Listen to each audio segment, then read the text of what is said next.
జనమేజయుడు వైశంపాయన మహర్షిని ఇలా అడుగుతున్నాడు, ఓ మహర్షి, మహాత్ములైన భీష్మద్రోణులు, ధృతరాష్ట్రుడు, విరాట ద్రుపదులు, శంకుడు, ఉత్తరుడు, దృష్టకేతువు, జయశ్చేనుడు, సత్యజిత్తు, దుర్యోధనుడి కొడుకులు, శకుని, కర్ణుడి పుత్రుడు, సైంధవుడు, ఘటోద్గజుడు మొదలైన వారందరినీ గురించి నువ్వు చెప్పలేదు. వీరులైన కొంతమంది రాజుల గురించే నువ్వు చెప్పావు. వీరందరూ స్వర్గలోకంలో ఎంతకాలం ఉన్నారో చెప్పు, లేదా వీరు స్వర్గంలోకంలోనే శాశ్వతంగా ఉంటే చెప్పు, ఎక్కడున్నారు? పుణ్యకర్మలు చేసిన తర్వాత ఏ రాజులు ఎలాంటి గతిని పొందారో చెప్పు. నేను ఈ విషయాన్ని వినాలని అనుకుంటున్నాను. నువ్వు ఉజ్వలమైన తపస్సు కలవాడు, నువ్వు అన్నిటినీ దర్శిస్తావు కనుక చెప్పు అని అడిగాడు. అప్పుడు వైశంపాయనుడు వ్యాసమహర్షి అనుమతి తీసుకుని ఇలా చెప్పాడు, ఓ మహారాజా, కర్మఫలం అనుభవించిన తర్వాత అందరూ పూర్వసిద్ధిని పొందలేరు. నువ్వు చక్కని ప్రశ్న వేశావు. దీనికి చెప్పే సమాధానం దేవరహస్యం. దీనిని నాకు వ్యాసమహర్షి చెప్పాడు. వ్యాసమహర్షికి సకల కర్మల ఫలితాలు తెలుసు. ఆయన పరాశర మహర్షి పుత్రుడు, ప్రాచీన ఋషి, గొప్ప నియమనిష్టలు గలవాడు, లోతైన బుద్ధి గలవాడు, సర్వజ్ఞుడు.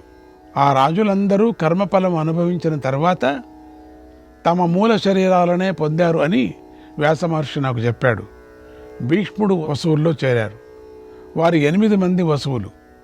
ద్రోణుడు బృహస్పతిలోకి ప్రవేశించాడు. కృతవర్మ మరుద్గణాలలో ప్రవేశించాడు. ప్రద్యుమ్నుడు సనత్ కుమారుడిలోకి ప్రవేశించాడు. గాంధారి ధృతరాష్ట్రులు కుబేర లోకాలను పొందారు. పూర్వలోకాలలో ఎక్కడెక్కడ ఉన్నారో అక్కడెక్కడికి చేరారు. పాండురాజు తన భార్యలతో కలిసి ఇంద్రభవనానికి వెళ్ళాడు. విరాట ద్రుపదులు, దృష్టకేతువు, నిషంఠుడు, అక్రూరుడు, సాంబుడు, భానుడు, కంపుడు, విదూరథుడు, భూరిశ్రవుడు, శలుడు, భూరిరాజు, కంసుడు, ఉగ్రసేనుడు, ఉత్తరుడు, అతని సోదరుడైనటువంటి శంకుడు మొదలైన ఈ రాజులందరూ విశ్వే దేవతల్లో లీనమయ్యారు. వాళ్ళంతా విశ్వే దేవతలు. చంద్రుని కొడుకు పేరు వర్చుడు. అతడు మహా తేజస్వి, ప్రతాపవంతుడు. అతడే అర్జునుడికి అభిమన్యుడిగా జన్మించాడు. అతడు క్షాత్రధర్మాన్ని పాటించి మరే పురుషుడు ఎక్కడా చెయ్యని రీతిలో యుద్ధభూమిలో యుద్ధం చేశాడు. కర్మఫలం ముగిసిన తర్వాత అతడు చంద్రుడిలోకి ప్రవేశించాడు. కర్ణుడు మరణించిన సూర్యుడిలోకి ప్రవేశించాడు. మరణించి ఆయన శకుని ద్వాపరుడిలోకి ప్రవేశించాడు. దృష్టద్యుమ్నుడు అగ్నిలో కలిసిపోయాడు. ఎందుకంటే అగ్ని నుంచి వచ్చాడు. ధృతరాష్ట్రుడి పుత్రులందరూ రాక్షసాంశ కలవారు. వాళ్ళంతా రాక్షసాంశం చెప్పుకున్నాం కదా మనం, కింది లోకం నుంచి వచ్చారని చెప్పేసి. రాక్షసాంశం కలవారు వాళ్ళందరూ 100 మంది కూడా వారు ఆయుధాల దెబ్బలతో పవిత్రులై వాడు స్వర్గానికి వెళ్ళారు. ఆయుధాల దెబ్బలతో విదురుడు, ధర్మరాజు ధర్ముడిలో ప్రవేశించారు. బ్రహ్మదేవుడి ఆదేశంతో యోగశక్తితో అనంతుడు భూమిని ధరిస్తున్నాడు కదా, ఆయనే బలరాముడు. ఆ బలరాముడు మళ్ళీ తన రసాతలంలోకి వెళ్ళిపోయాడు సముద్రం నుంచి. సనాతనుడు, దేవదేవుడు అయినటువంటి నారాయణుడి అంశయే శ్రీకృష్ణుడు. ఆయన కర్మఫలానుభవం అయిన తరువాత నారాయణుడిలో కలిసిపోయాడు. నారాయణ నారాయణ నారాయణ. ఓ జనమేజయ, శ్రీకృష్ణుడు పెళ్లి చేసుకున్న 16,000 మంది కాంతులు భూలోకంలో తగిన సమయంలో సరస్వతీ నదిలో మునిగిపోయారు. అక్కడ అందరూ అక్కడే పరిమునిగిపోయారు. అక్కడ శరీరాలను విడిచి స్వర్గానికి చేరి అప్సరసలయ్యారు. వాళ్ళందరూ కూడా, వాళ్ళంతా గోసాయలు, అప్సరసలయ్యారు. అప్సరసలే శ్రీకృష్ణుడిని సేవించారు. వాళ్ళంతా వాళ్లే. ఆ మహాసంగ్రామములో మరణించిన వీరమహారథులైన ఘటోద్గజుడు మొదలైన వారు దేవతల లోకాలను, యక్షలోకాలు కూడా వెళ్ళారు. ఓ మహారాజా, దుర్యోధనుడికి సహాయం చేసిన రాక్షసులు క్రమంగా ఉత్తమ లోకాలను పొందారు.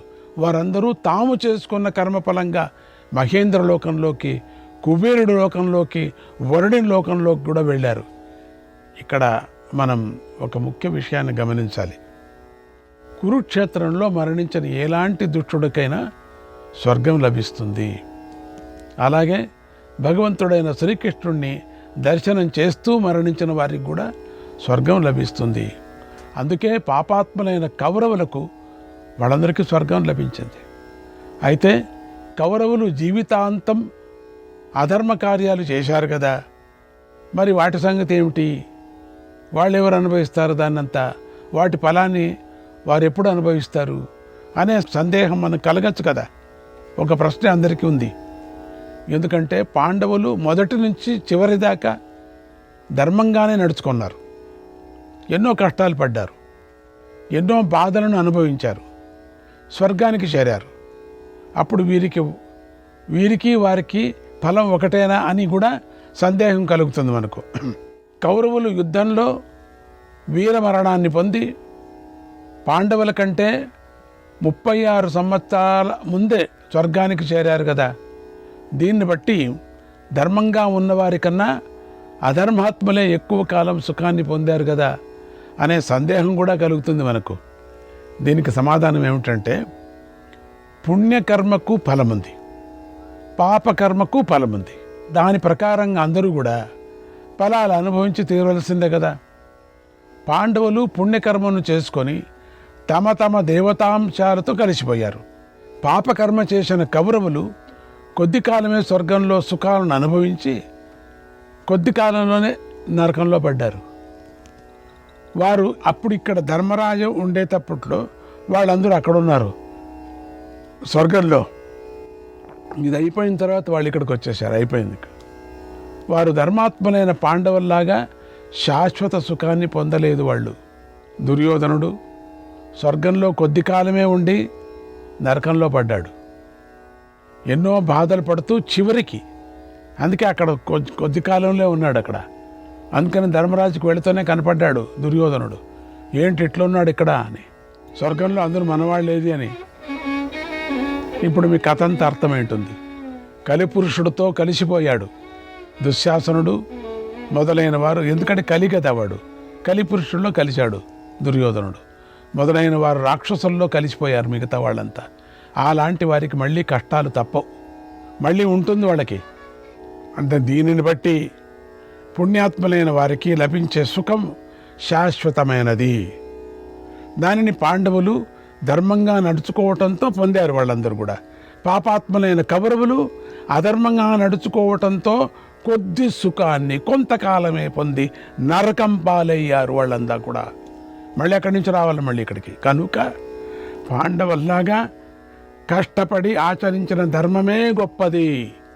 అలాంటి ధర్మాన్నే కోరుకోవాలి మనమంతా. అలాంటి ధర్మాన్నే ఆచరించాలి.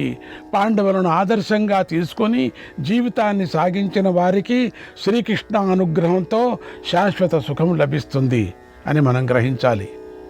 ఓ రాజా, ఇలా నీకు కౌరవ పాండవ వీరుల యొక్క చరిత్రను పూర్తిగా చెప్పాను అన్నాడు. ఇలా జనమేజయుడు విప్రులు యాగ విరామ సమయంలో మహాభారతాన్ని పూర్తిగా విని ఎంతో ఆశ్చర్యపోయాడు.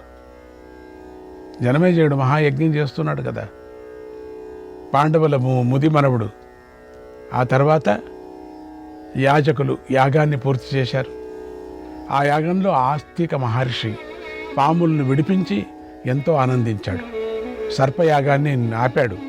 అందుకని సర్పాలు తిరిగే వెళుతున్నట్టు ఎక్కడైనా మనం వెళుతూ ఉంటే ఆ సమయంలో ఈ మహానుభావుని అనుకోవాలి మనం ఎప్పుడు కూడా. ఆస్తిక ఆస్తిక ఆస్తిక ఆస్తిక కానీ అనుకుంటుంటే పాముల బాధ మనకు ఉండదు అని చెప్పారు. తర్వాత జనమేజయుడు విప్రులందరికీ భూరి దక్షిణలు ఇచ్చి సంతోషపెట్టాడు. అందరూ రాజుగారి మొదటి ప్రారంభమైంది, ఇప్పుడు చివరికి వచ్చాం. అందరూ రాజుగారి పూజలను అందుకొని తమ తమ ఇళ్లకు వెళుతున్నారు. జనమేజయ మహారాజు కూడా విప్రులను పంపించి యాగం చేసిన తక్షశిల నుండి మళ్ళీ హస్తినాపురానికి వచ్చాడు. ఆ సర్పయాగంలో వ్యాస మహర్షి అనుమతితో వైశంపాయనుడు చెప్పిన మహాభారతాన్ని నేను సూతుడు నా తండ్రి ద్వారా నేను విన్నాను. దానినే నీకు చెప్పాను. ఓ శౌనక మహర్షి, ఇది పుణ్యప్రదమైన ఇతిహాసం. ఇది పరమ పవిత్రమైనది, ఉత్తమమైనది. సత్యవాది అయిన వ్యాస మహర్షి దీనిని రచించాడు. వ్యాస భగవానుడు సర్వజ్ఞుడు, కర్మకాండ విధి తెలిసినవాడు, ధర్మం తెలిసినవాడు, సజ్జనుడు, ఇంద్రియాతీత జ్ఞానం గలవాడు, పవిత్రుడు, తపస్సు చేత హృదయాన్ని పవిత్రం చేసుకున్నాడు, ఐశ్వర్యం కలవాడు, సంఖ్యా యోగవేత్త, అనేక శాస్త్రాలను దర్శించాడు. ఆయన ఆ దివ్యనేత్రంతో చూసి పాండవుల ఇతర క్షత్రియులనే వారి కీర్తిని లోకంలో విస్తరింపజేయాలని ఈ ఇతిహాసాన్ని రచించాడు. ప్రతి పర్వకాలంలోనూ దీనిని వినిపించినవాడు పాప విముక్తుడవుతాడు, స్వర్గాన్ని గెలుచుకొని బ్రహ్మభావనాన్ని పొందుతాడు. ప్రతి నిత్యము ఒక 10 నిమిషాలు కానీ 20 నిమిషాలు కానీ ఈ మహాభారతాన్ని విన్నవాడు ఒక పర్వం అంటే 3 పర్వాల వరకు అంటే 3 ఏళ్ల వరకు విన్నవాడికి జీవన్ముక్తి కలుగుతుంది అని చెప్పారు. వ్యాస నిర్మితమైన ఈ వేదాన్ని ఏకాగ్రతతో పూర్తిగా విన్నవాడి బ్రహ్మహత్య మొదలైన కోట్ల కొద్ది పాపాలన్నీ నశిస్తాయి. శ్రాద్ధ సమయంలో దీనిలో ఏదో ఒక పర్వం కొంత భాగాన్ని కొంత 4 లైన్లైనా వినిన విప్రులకు వినిపించాలి. అలా వినిపించిన వాడి పితృదేవతలకు అన్నపానాలు అక్షయంగా లభిస్తాయి. అనహా యదేన కురుతే అనహా యదేన కురుతే ఇంద్రియైర్ మనసాపివ ఇంద్రియైర్ మనసాపివ మహాభారత మాఖ్యాయ పశ్చాత్ సంధ్యాం ప్రముచ్యతే మహాభారత మాఖ్యాయ పశ్చాత్ సంధ్యాం ప్రముచ్యతే. మనస్సుతో కానీ ఇంద్రియాలతో కానీ పగలు చేసిన పాప మహాభారతాన్ని చదివితే ఒక పర్వం చదివినా చాలు, సాయం సంధ్యా సమయానికే విడిచిపెట్టి వెళ్ళిపోతుంది. విప్రుడు స్త్రీల మధ్య రాత్రివేళ చేసిన పాపం మహాభారతం చదివితే ఒక పర్వం చదివితే చాలు, పూర్వ సంధ్యా సమయం అవుతుండగానే విడిచిపెట్టేస్తుంది. ఇది భారత వంశీయుల ఉత్తమ జన్మకు సంబంధించింది కనుక భారతం అని పిలువబడింది. మహత్వం భారవత్వం కారణంగా మహాభారతం అయింది. ఈ మహాభారత వ్యుత్పత్తి తెలిసినవాడు సర్వ పాపాల నుండి ముక్తుడవుతాడు. వేద మహాసముద్రమైనటువంటి 18 పురాణాలను వ్రాసినవాడు మహాత్ముడైనటువంటి వ్యాస మహర్షి చేస్తున్న ఈ సింహనాదాన్ని వినండి. 18 పురాణాలను, సర్వధర్మ శాస్త్రాలను, వేదాలను, వేదాంగాలను ఒకవైపు త్రాసు యొక్క తక్కడిలో ఉంచండి, మరోవైపు తక్కడిలో భారతం ఒక్కటే ఉంచండి. అప్పుడు వాటికి సమంగా ఒక్క భారతమే సరిగ్గా తూగుతుందని ఘోషించాడు. అంటే అన్ని దానికన్నా గొప్పది అని అర్థం, అంతేగానే తక్కడి పెట్టి తూగద్దండి. అదే పనిగా వ్యాస మహర్షి సమర్థుడు. ఈ భారతమంతా కేవలం 3 సంవత్సరాల్లోనే వ్రాశాడు. భక్తితో జయ అనే పేరు గల ఈ మహాభారతాన్ని వింటే శ్రీ, కీర్తి, విద్య కలిసి ఎల్లప్పుడూ లభిస్తూ ఉంటాయి. ధర్మే చ అర్థే చ కామే చ ధర్మే చ అర్థే చ కామే చ మోక్షే చ భరతర్షభ యదిహాస్తి తదన్యత్ర యన్నేహాస్తి న కుత్రచిత్ యన్నేహాస్తి న కుత్రచిత్. ధర్మార్థ కామ మోక్షాలకు సంబంధించి చెప్పిన విషయం భారతంలో ఉన్నదే ఇతరత్ర ఇంకెక్కడైనా ఉంటుంది. కానీ ఇక్కడ లేనిది ఏ విషయమైనా సరే ఎక్కడా ఉండదు, అది జ్ఞాపకం పెట్టుకోండి. మోక్షాన్ని కోరుతున్న విప్రుడు, రాజు, గర్భిణి అయిన శ్రీ, జయమనే పేరు గల ఈ ఇతిహాసాన్ని వినాలి. స్వర్గం కోరుకునే వాడికి దీన్ని వింటే స్వర్గం లభిస్తుంది. విజయం కోరుకునే వాడికి దీన్ని వింటే విజయం లభిస్తుంది. గర్భవతికి మంచి సుపుత్రుడు, మంచి సుపుత్రి పుడతాడు. కన్య మహాభాగ్యవతి అవుతుంది. కృష్ణద్వైపాయనుడైనటువంటి వ్యాస మహర్షి నిత్య సిద్ధి మోక్ష స్వరూపుడు, సమర్థుడు. వీళ్ళు వాళ్ళ ప్రకారంగా ఇక వృద్ధాప్యంలో ఉండేవాళ్ళు వింటే వృద్ధాప్యంలో అన్ని చేసుకున్న పాపాలన్నీ తొలగి ఉత్తమ జన్మాన్ని పొందుతారు వాళ్ళు. గర్భిణీ స్త్రీలకు చెప్పారు, గృహిణీ స్త్రీలకు చెప్పారు, కన్యలకు చెప్పారు. కన్యలు వింటే మహా సౌభాగ్యవతలు అవుతారు వాళ్ళు. అంటే మంచి అడుగు పెడతారు, మంచి ధర్మానికి పెడతారు. ఆయన ధర్మకాంక్షతోనే ఈ మహాభారత కావ్యాన్ని రచించాడు. అందరికీ ధర్మం కావాలా. ముందు 60 లక్షల శ్లోకాలతో మహాభారతాన్ని రచించాడు. అందులో 30 లక్షల శ్లోకాలు దేవలోకంలో బాగా వ్యాప్తి చెందాయి, 30 లక్షలు. ఇక 15 లక్షల శ్లోకాలు పితృలోకంలో వ్యాప్తి చెందాయి, 14 లక్షల శ్లోకాలు యక్షలోకంలో వ్యాప్తి చెందాయి. ఏకం శత సహస్రంతు మానుషేషు ప్రభాషితం. ఇక మానవ లోకంలో 1,00,000 శ్లోకాలు ప్రచారంలోకి వచ్చాయి. దీనిని దేవతలకు నారదుడు బోధించాడు, పితృదేవతలకు అసిత దేవులుడు బోధించాడు, రాక్షసులకు యక్షులకు శుకుడు బోధించాడు, మానవులకు వైశంపాయన మహర్షి బోధించాడు. నారాయణ నారాయణ. ఓ శౌనక, ఈ మహాభారతం మహా అర్థంతో కూడి ఉంది, వేదంతో సమానమైనది, పుణ్యప్రధానమైనది. ఇది వ్యాస మహర్షి చెప్పిన ఇతిహాసం. దీనిని విప్రులతో కలిసి విన్న మానవుడు అన్ని కోరికలను, కీర్తిని ఇహలోకంలో పొందుతాడు. మరణానంతరం ఉత్తమ సిద్ధిని పొందుతాడు. ఇందులో సందేహమే లేదు. ఇది సత్యము, ఇది సత్యవాక్యం, శివశాసనం. ఇది శ్రద్ధతో, పరమభక్తితో మహాభారతంలోని 4వ భాగాన్ని విన్నా, వినిపించినా కూడా భారతాన్ని పూర్తిగా అధ్యయనం చేసిన పుణ్యం లభిస్తుంది. దాంట్లో 4వ వంతు విన్నా చాలు. ఏదైనా సరేనే వ్యాస మహర్షి లోకానికి ఇలా ఉపదేశించాడు. ఇక చెప్పబోయే 4 శ్లోకాలను భారత సావిత్రి అంటారు. భారత సావిత్రి.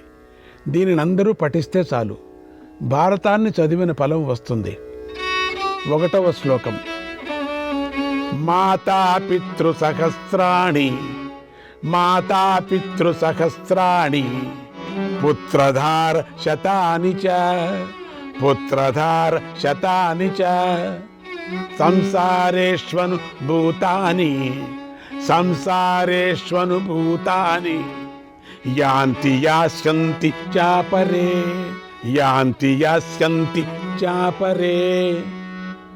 ఈ లోకంలో 1000 కొద్ది తల్లిదండ్రులు ఉన్నారు, 100ల కొద్దిగా భార్యపుత్రులు ఉన్నారు. వారు మహాభారతాన్ని విని దాని సారాన్ని అనుభవంలోకి తెచ్చుకుంటున్నారు. ఎంతోమంది, లక్షల మంది మహాభారతాన్ని ఇతర దేశస్థులు కంఠపాఠం చేసి వింటున్నారు, చదువుతున్నారు. మంచి మంచి శ్లోకాలు కంఠపాఠం చేస్తున్నారు. 1000 కొద్ది, లక్షల కొద్ది. చెప్పుకొని వాడే దురాదృష్టవంతులు అని చెప్పుకోవచ్చు.